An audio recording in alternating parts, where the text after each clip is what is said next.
Dust allergy, sinus, asthma, psoriasis 100% treatment శాస్త్ర పరిష్కారం కొరకు Neocare homeopathy MD doctor Bellamkonda Nageswara Rao గారిని సంప్రదించండి. నమస్తే, వెల్కమ్ టు సుమన్ టీవీ. నేను మీ సాయి. పవన్ కళ్యాణ్కి ప్రమాదం పొంచి ఉందా? పవన్ కళ్యాణ్కి థ్రెట్ కొనసాగుతుందా? దీనికి సంబంధించి తాజాగా ఒక నిఘా విభాగం నుంచి పవన్ కళ్యాణ్కి కొంత థ్రెట్ ఉందనేటువంటి సమాచారంతో వార్తలు సోషల్ మీడియాలో చక్కర్లు కొడుతున్నాయి. నిజంగానే పవన్ కళ్యాణ్కి అలాంటి పరిస్థితి ఉందా? ఆ థ్రెట్ కలిగించేటువంటి వ్యక్తులు ఎవరు? దీనికి సంబంధించి మనం మాట్లాడదాం. మనతో పాటు Suman TV news chief editor Keshav గారు ఉన్నారు. సార్ నమస్తే. సో నిజంగానే పవన్ కళ్యాణ్కి ఎవరితోనైనా థ్రెట్ ఉందా? ఒక సోషల్ మీడియాలో నిఘా విభాగం నుంచి ఆయనకు కొంత సమాచారం ఇచ్చినట్టుగా ఒక వార్త సర్క్యులేట్ అవుతుంది. సో అది నిజమే అంటారా? నిజంగానే థ్రెట్ ఉందా? నిజమా కాదా అనేదానికంటే అక్కడ అందులో మెన్షన్ చేసినటువంటి పాయింట్స్ చాలా ఇంపార్టెంట్ అంశాలు కనిపిస్తున్నాయి. ముఖ్యంగా ఆంధ్రప్రదేశ్లో అధికార బదిలీ జరగడానికి, అధికార మార్పిడి జరగడానికి ప్రధానమైనటువంటి కారణం పవన్ కళ్యాణ్ అనేటువంటి అభిప్రాయం కొన్ని వర్గాల్లో చాలా బలంగా నాటుకుని ఉంది. సో దాన్ని దృష్టిలో పెట్టుకునే ఇప్పుడు సోషల్ మీడియాలో వస్తున్నటువంటి పోస్టుల్లో చాలా వాటిలో పవన్ కళ్యాణ్ పూర్తిగా వ్యక్తిగతంగా ఆయన కుటుంబాన్ని కూడా టార్గెట్ చేస్తూ విపరీతమైనటువంటి ట్రోలింగ్స్ జరగడం మనం చూసాం. లాస్ట్ 40 రోజుల్లో ఆయన పూర్తిగా అధికార కార్యకలాపాల్లో నిమగ్నం అయ్యారు, పార్టీ వ్యవహారాల్లో ఉన్నారు. అసలు ఒక సినిమా నటుడు రాజకీయంగా పదవి వస్తే, అధికారంలోకి వస్తే ఇలా ప్రవర్తిస్తారా అని ఎవరు ఊహించలేనంత స్థాయిలో ఆయన ప్రతి డిపార్ట్మెంట్లో అణువు ఆయన పరిశీలించి ముందుకెళ్ళేటువంటి ప్రయత్నం చేశారు. సో ఇవన్నీ ఏంటంటే పవన్ కళ్యాణ్ ఇమేజ్ని కొంత పెంచినాయి, ప్రజల్లో పెంచినాయి, మీడియా పరంగా పెరిగింది. అలానే చాలామంది పవన్ కళ్యాణ్ని అంటే ఈ ప్రభుత్వం రావడం వలన మంచి జరగబోతుంది అనేటువంటి ఒక భరోసాని, నమ్మకాన్ని కల్పించడంలో పవన్ కళ్యాణ్ కూడా కీలకమైనటువంటి పాత్ర పోషించారు. సో ఇప్పుడు జగన్మోహన్ రెడ్డి గారు అధికారం కోల్పోవడానికి ప్రధానమైనటువంటి కారకుడు. ఎందుకంటే ఎలక్షన్స్కి 2 సంవత్సరాల ముందరే ప్రభుత్వ వ్యతిరేక ఓటు చీలబోనివ్వను అని ముందే చెప్పినటువంటి వ్యక్తి పవన్ కళ్యాణ్. టీడీపీని, బీజేపీని ఒక తాటిపైకి తీసుకురావడంలో ఆయనదే కీలక పాత్ర. సో ఎలక్షన్స్ టైంలో కూడా, ఎలక్షన్స్కి ఇంకొక నెలన్నర ముందర వరకు కూడా పొత్తు అవుతుందా లేదా అనేటువంటి సందేహాలు ఉన్నాయి. కానీ పవన్ కళ్యాణ్ మాత్రం ఢిల్లీ పెద్దలను ఒప్పించి కాళ్ళు పట్టుకునైనా కానీ ఈ పొత్తు చేసే బాధ్యత నాదే అన్నాడు. నిజంగానే ఆయన చేసినటువంటి ప్రయత్నానికి తగ్గట్టుగా అద్భుతమైనటువంటి ఫలితం వచ్చింది, ఎవరు ఊహించినటువంటి ఫలితం. ఇప్పటివరకు ఆంధ్రప్రదేశ్ చరిత్రలో ఒక మెగా విజయం అనమాట. అంత పెద్ద విజయం ఇంతవరకు నమోదు కాల. మొన్నటి వరకు అందరూ ఏమనుకున్నారంటే 151 సీట్లతో గెలవడమే ఒక పెద్ద విజయం కింద పరిగణించారు. ఇప్పుడు అది చిన్నబోయింది. అలానే ఘోర పరాజయానికి పరాకాష్ఠలాగా 11 సీట్లకు పరిమితం అయిపోయింది జగన్మోహన్ రెడ్డి పరిస్థితి. సో వీటన్నిటికీ కూడా కారకుడు పవన్ కళ్యాణ్. ఆయన చేసినటువంటి రాజకీయం, ఆయన చేసినటువంటి మంత్రాంగం, ఆయన ఇన్వాల్వ్మెంట్ వలన ఇదంతా జరిగిందని ఒక వర్గం చాలా బలంగా నమ్ముతుంది. అందుకనే పవన్ కళ్యాణ్ని చాలా గట్టిగా టార్గెట్ చేసిందనేటువంటి చర్చ నడుస్తుంది. ఇప్పుడు వైరల్ అవుతున్నటువంటి మెసేజ్ ప్రకారం చూస్తే కొన్ని గ్రూపుల్లో పవన్ కళ్యాణ్ని టార్గెట్ చేస్తున్నటువంటి కొన్ని కామెంట్స్ ఆయనకి ప్రమాదం తీసుకొచ్చేలా ఉన్నాయి. అంటే పార్టీ పరంగానే కాకుండా, అంటే ఇక్కడ రాష్ట్ర వ్యాప్తంగానే కాకుండా అంతర్జాతీయ స్థాయిలో కొన్ని మత సంఘాలకు సంబంధించి కూడా థ్రెట్ ఉందనేటువంటి విషయాన్ని మెన్షన్ చేసి కనబడుతుంది దాంట్లో. అంటే మోడీకి మీరు ఒక ఏడాదిన్నర క్రితం చూస్తే కనుక, ఒక ఏడాదిన్నర క్రితం జరిగినటువంటి చర్చలు, పవన్ కళ్యాణ్ ఇంటి దగ్గర రెక్కీ జరిగిందని, హైదరాబాద్లో ఉన్నటువంటి ఇంటి దగ్గర, అలానే ఒక అంతర్జాతీయ ముఠాకి సుపారీ మాట్లాడారని, సో అవి కూడా ఒక ఇంటెలిజెన్స్ విభాగం నుంచి వచ్చినటువంటి సమాచారం అని, ఇవన్నీ జరిగినాయి చర్చలు. అంటే ఎలక్షన్స్ కంటే ముందర పవన్ కళ్యాణ్ ఎప్పుడైతే ఈ 3 పార్టీలని కలిపి కూటమిగా ముందుకు తీసుకెళ్తాననే ప్రకటన చేశారో అది జరిగిన తర్వాత కొద్ది కాలంలో సో కొన్ని అనుమానాస్పద వెహికల్స్ రావడం, పవన్ కళ్యాణ్ వారాహి యాత్ర చేసేటువంటి సందర్భంలో కానీ, అలానే పవన్ కళ్యాణ్ కౌలు రైతు భరోసాలో పాల్గొనడానికి కడప జిల్లాలో అనుకుంటా, బహుశా ఆయన పర్యటనలో ఉన్నప్పుడు బ్రహ్మసాగరం దగ్గర అనుకుంటా ఆయన కాన్వాయ్లోకి ఒక గుర్తు తెలియని వెహికల్ వచ్చింది. అప్పుడు కూడా పోలీసులు దాన్ని నిలువరించారు, దానిపైన కూడా ఎంక్వైరీ చేశారు. సో ఇట్లాంటి అనూహ్యమైనటువంటి పరిణామాలు గతంలో కూడా జరిగినాయి. సో వాటిని దృష్టిలో పెట్టుకొని చూసినప్పుడు బహుశా పవన్ కళ్యాణ్కి ఆయన వెనుక ఒక రెక్కీ చేస్తున్నటువంటి కొంతమంది వ్యక్తులు తిరుగుతున్నారు, సంచరిస్తున్నారు అనేటువంటి హెచ్చరికలు అప్పుడు కూడా వచ్చినాయి. ఆ తర్వాత ఆయన అప్రమత్తం అయ్యారు. వారాహి యాత్రకు వచ్చినప్పుడు ఆయన సెక్యూరిటీని కూడా, పర్సనల్ సెక్యూరిటీని కూడా పెంచుకున్నారు. ఇవన్నీ కూడా మనం చూసాం. ఇంకొకటి ఎలక్షన్ ప్రచారంలో కూడా ఆయన మొదటిసారి పిఠాపురంలో పర్యటించినప్పుడు ఆయన చేతులకి గాయాలైనటువంటి పరిస్థితి కూడా చూసాం. పట్టుకున్నప్పుడు గోల్డ్ గుచ్చుకోవడం, ఇంటెన్షనల్గా చేస్తున్నారా, అభిమానంతో చేస్తున్నారా తెలియని పరిస్థితుల్లో జరుగుతున్నటువంటి కొన్ని పరిణామాలు కూడా కొంత ఆందోళన కలిగించినాయి.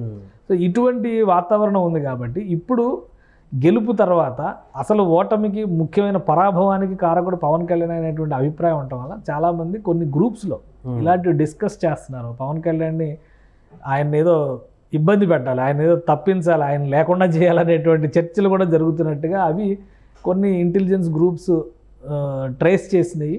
సో దీనిపైన అప్రమత్తంగా ఉండాల్సినటువంటి అవసరం ఉంది అనేటువంటి ఒక హెచ్చరికని పవన్ కళ్యాణ్కి చేసినాయి. పార్టీ యంత్రాంగం పరంగా కూడా ఇప్పుడు ఆయన deputy chief minister, Y category, వై+ కేటగిరీ సెక్యూరిటీ ఆయనకి ఇచ్చినటువంటి పరిస్థితి ఉంది. బుల్లెట్ ప్రూఫ్ వెహికల్లోనే ఆయన తిరుగుతున్నారు. కానీ రేపు ఆయన వ్యక్తిగతమైనటువంటి పనుల మీద వెళ్ళినా కానీ రేపు సినిమా షూటింగ్స్ గురించి కూడా మాట్లాడుతున్నారు. కొద్దిగా ఇదంతా స్టెబిలైజ్ అయిన తర్వాత కంప్లీట్ అవ్వాల్సిన సినిమాలు ఉన్నాయి, అవి పూర్తి చేస్తాననేటువంటి ఒక మాట కూడా ఇచ్చారు. సో ఎక్కడికి వెళ్ళినా ఆయన ఎలా వెంటాడుతారో నీడలాగా ఆయన్ని పట్టుకోవాలని ప్రయత్నిస్తున్నటువంటి శక్తులు ఎలా అయినా కానీ ప్రయత్నాలు చేయొచ్చు. సో వాటిని దృష్టిలో పెట్టుకొని బహుశా ఈ హెచ్చరికలు వచ్చి ఉండవచ్చు. బహుశా అందుకనే జనసేన కార్యకర్తలు కానీ జనసేన పార్టీ నాయకత్వం కానీ ఈ విషయంలో మరింత అప్రమత్తం అయ్యేటువంటి అవకాశం ఉండవచ్చు అని అనిపిస్తుంది. అధికారికంగా ఇంకా జనసేన పార్టీ కూడా రియాక్ట్ కావాలి. కాబట్టి వాస్తవం ఏంటనేది చూడాలి. బట్ వైరల్ అవుతున్నటువంటి సమాచారాన్ని బట్టి చూస్తే కనుక కొంచెం నమ్మటానికి దగ్గరగా ఉన్నటువంటి అంశం. ఈ జరిగినటువంటి 2 నెలల నుంచి జరుగుతున్న ఇప్పుడు ఎలక్షన్స్ అయిపోయిన తర్వాత ఈవెన్ పోలింగ్ అయిపోయిన వెంటనే స్టార్ట్ అయినటువంటి ఇన్సిడెంట్స్ని చూడండి. గతంలో మావోయిస్టు సంబంధించినటువంటి కొన్ని వాళ్ళు కూడా బీజేపీతో పొత్తు సందర్భంలో పవన్ కళ్యాణ్ వ్యతిరేకించినటువంటి పరిస్థితి కూడా ఉంది. సో ఆ దృష్టిలో పెట్టుకొని కూడా ఇంటెలిజెన్స్ ఇప్పుడు ఇస్తున్నటువంటి సమాచారాన్ని కొంత నమ్మేటువంటి అవకాశం ఉంది. మావోయిస్టు లేఖనే కొంచెం సీరియస్గానే మనం చూడాల్సి ఉంటుంది. ఎందుకంటే అది అనూహ్యంగా పవన్ కళ్యాణ్ రిఫర్ చేస్తూ రాశారు. ఆ లేఖలో క్లియర్గా పేర్కొన్నారు కూడా, జనసేన పార్టీ అంటే ప్రజల కోసం మాట్లాడినటువంటి సిద్ధాంతాలను వదిలేసి మతవాద బీజేపీతో కలవడం పైన అభ్యంతరాలు చెప్తూ కామెంట్స్ చేశారు. నిన్న మొన్న Jagga Reddy Congress party leader, Telangana Congress party leader, ఆయన కూడా కామెంట్ చేశారు. చిరంజీవి మీద కూడా చేసినారు. ఆయన చిరంజీవిని ఈయనని ఇద్దరిని రిఫర్ చేస్తూ మీరు రైతుల కోసం నిలబడేటువంటి వ్యక్తులు అని చెప్పారు కదా, మరి బీజేపీ రైతు చట్టాల విషయంలో ఎందుకు మీరు స్పందించలేదు?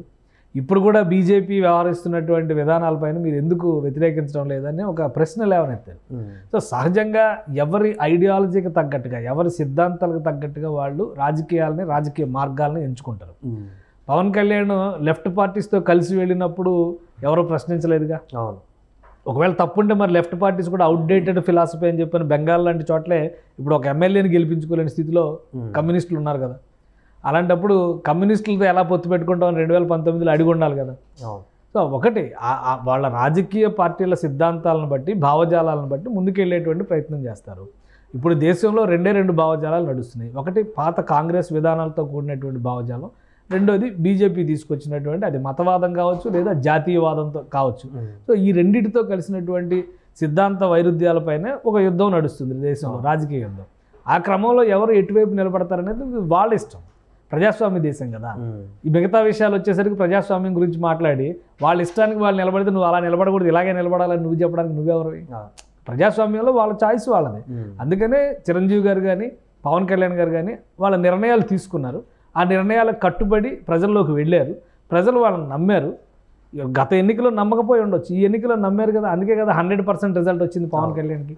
కాబట్టి ఒక వ్యూహం ప్రకారం ఆయన వెళ్ళాడు. ఆ వ్యూహానికి ప్రజా మద్దతు లభించింది.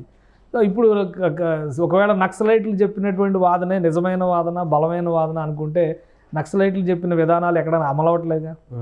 ఇప్పుడు ఆంధ్రప్రదేశ్లో ఒక రకంగా పుట్టినిల్లు లాంటిదిగా చూసేవాళ్ళు. బెంగాల్ తర్వాత ఆంధ్రప్రదేశ్లోనే బలమైనటువంటి ఉద్యమ నిర్మాణం జరిగింది. బలమైన నాయకత్వం కూడా ఉమ్మడి ఆంధ్రప్రదేశ్ నుంచే వచ్చింది. ఇప్పటికీ నాయకత్వం వహిస్తున్న వాళ్ళు తెలుగు వాళ్ళే, తెలంగాణ వాళ్ళు కావచ్చు, ఆంధ్ర వాళ్ళు కావచ్చు. మరి ఎక్కడ నిలబడలేకపోయింది కదా. కాబట్టి అది సిద్ధాంతపరమైనటువంటి అంశం కాదు. ప్రజలకి మేలు జరిగేటువంటి క్రమంలో కొత్త వేషాల్లో వస్తూ ఉంటారు రాజకీయ నాయకులు. ఇప్పుడు ప్రతిసారి బూర్జువాలు, పెట్టుబడిదారులు అనేటువంటి రూపంలో వాళ్ళు ఒకే రూపంలో వస్తారా? ఇప్పుడు ఇంకో పార్టీ రూపంలో వచ్చి ఉండొచ్చు కదా. ప్రజాభిప్రాయం ప్రకారం ఇప్పుడు ఎక్కడికక్కడ కబ్జాలు చేశారు, 100 ఎకరాలు 1000 ఎకరాలు ఆక్రమించుకున్నారంటే ఇవన్నీ బూర్జువా విధానాల నుంచి వచ్చినటువంటి పోకడలే కదా. ఇప్పుడు రంగు మార్చి ఉండొచ్చు కదా. కాబట్టి పోరాట పందాల మార్పు కూడా వచ్చి ఉండొచ్చు.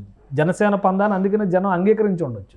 సో అందుకని కమ్యూనిస్టులు కానీ ముఖ్యంగా నక్సలైట్లు లేవనెత్తినటువంటి అంశం అది ఒక హెచ్చరిక లాంటి అంశంగా మనం చూడాల్సి ఉంటుంది. ఇప్పుడు ఉనికి కోసం ఏం చేయడానికైనా ప్రయత్నించవచ్చు నక్సలైట్లు కూడా.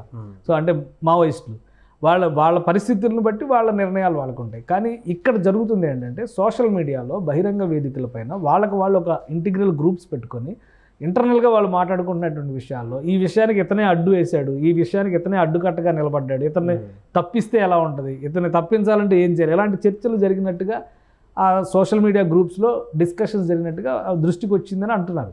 సో ఆ క్రమంలోనే ఇక్కడ ఇంటెలిజెన్స్ హెచ్చరికలు కావచ్చు, పవన్ కళ్యాణ్కి సంబంధించినటువంటి ఇన్స్ట్రక్షన్స్ కావచ్చు, ఇవన్నీ చెప్తున్నారనేది సమాచారం. కానీ ఒకటైతే దృష్టిలో పెట్టుకోవాల్సింది, ప్రస్తుత రాజకీయాల్లో హత్యా రాజకీయాలు అనేవి ఎట్టి పరిస్థితుల్లో కూడా వాటిని ఆమోదించేటువంటి పరిస్థితి లేదు.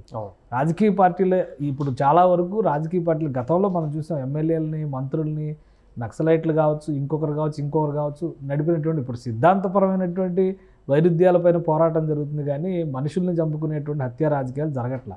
కింది స్థాయిలో జరుగుతున్నటువంటి వాటికి కారణాలు కొన్ని వ్యక్తిగతమైనటువంటి అంశాలు ఎక్కువగా దానిలో మేళవించి ఉంటున్నటువంటి పరిస్థితి ఉంది. కాబట్టి పవన్ కళ్యాణ్ని అడ్డుకుంటే వ్యవస్థ మొత్తం మన కంట్రోల్లోకి వస్తుంది అనుకోవడం, పవన్ కళ్యాణ్ని తప్పిస్తే ఇంకేదో జరుగుతుంది అనుకోవడం పొరపాటు. దమ్ముంటే, చావుంటే పవన్ కళ్యాణ్ చేస్తున్నటువంటి సిద్ధాంత పోరాటంతో ఎలా తడబడాలో అది చూడాలి. దాన్ని ఎలా తలపడి దాన్ని ఓడించాలో దాని గురించి ఆలోచించాలి, లేదా మన బలాన్ని ఎలా పెంచుకోవాలో అది చూసుకోవాలి. కానీ ఇలాంటి తప్పుడు ఆలోచనలు చేస్తే కనుక దాని పర్యవసానాలు కూడా దానికి తగ్గట్టుగానే ఎదుర్కోవాల్సినటువంటి పరిస్థితి ఉంటుంది. Right sir. అది ప్రస్తుతం పవన్ కళ్యాణ్ పైన కొంత థ్రెట్ ఉందనేటువంటి విషయాన్ని నిఘా వర్గాలు చెప్పినట్టుగా ఒక వార్త అయితే సోషల్ మీడియాలో సర్క్యులేట్ అవుతుంది. ఈ వార్తతో అటు జన సైనికులు కూడా కొంత ఆందోళన వ్యక్తం చేస్తున్నారు. అటు జనసేన పార్టీ కూడా దీనికి ఇంకా అధికారికంగా స్పందించినప్పటికీ కూడా పవన్ కళ్యాణ్కి మరింత భద్రత పెంచేటువంటి అవకాశం కనిపిస్తోంది. సుమన్ టీవీలో మీ పర్సనల్ అండ్ బిజినెస్ ప్రమోషన్స్ కోసం కింది నెంబర్కి కాంటాక్ట్ చేయండి.